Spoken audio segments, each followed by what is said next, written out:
I feel like I have shared so much about the PTDF scholarship that I usually would not have anything to say. And when there is nothing to say again, it's better to just stay mute and leave you to make use of all the information I've given you on my YouTube channel, on my various social media platforms, to your own advantage. But sometimes when I get questions from people about the PTDF scholarship, the PTDF interview, I like to answer them privately and also bring them to some of you that follow me regularly so that you can learn from it. And here are a few questions that I've gotten from some of the applicants that have now moved to the interview stage. The first person reached out to me on LinkedIn and says she would like to ask if a WAEC result printout will be accepted for the PTDF interview if the original certificate is unavailable. The first question I would ask is, did you use that printout for your application? And I believe that if you use that for your application, then it should also be useful for your interview. And aside that, what did the requirements for the interview say? Did it say WAEC result? If your WAEC result also covers everything that should be on your certificate, I believe that it should work. So do not allow it to stop you from going for your interview. As long as you have something approved, anything at all, please go with it. If you can get your certificate, fine. But if you can't, go with your result and do not feel that it will limit your chances.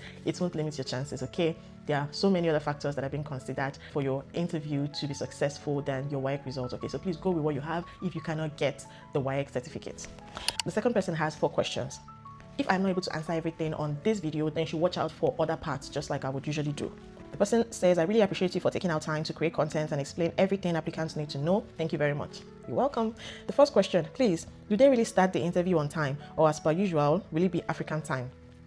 So this question is very funny because if it's African time, when do you know that it will start, right? If you want to go there late and it's going to be African time, let's just assume. For example, if your interview is by 9 a.m. and you say, oh, African time, will they start by 9:10? Will they start by 9:15? Will they start by 9:30? You don't know. And you can only know that if you go there early. So do not ask this question. Please go to your interview early. If your interview is by 9, get there at least 30 minutes before your interview, if you can, okay? If you have to travel to another city, please go a day before. If the city is very close to you, you can go very early depending on the time of your interview again. Even if it's close to you and it's like 7 a.m. or 8 a.m., you might not be able to meet up traveling in the morning. You might have to go a day before. I lived in Lagos when I was going for my interview and I had to travel to Ibadan. I went that morning, okay, and I met up. Okay, I think my interview was by 9 or 10, I can't remember, but I met up and I was early enough to meet the registration and the orientation before my interview. Of course, you might have to wait before it's your turn because it will be based on an arrangement. You might not be the first, but that does not mean that you should get there late because you don't know if you will even be the number 1 person. So don't go late. Number 2, when selected, are the names publicized or is it just the individual that will be informed? So it's the 2. You will get an email, although I don't know which one will come first. You will get an email personally. There will also be a list published on the PTDF website. So if you go to the website, you should be able to see the list of everyone that got a scholarship for a master's and for PhD at various points in time or at any given round, okay? So it's the 2.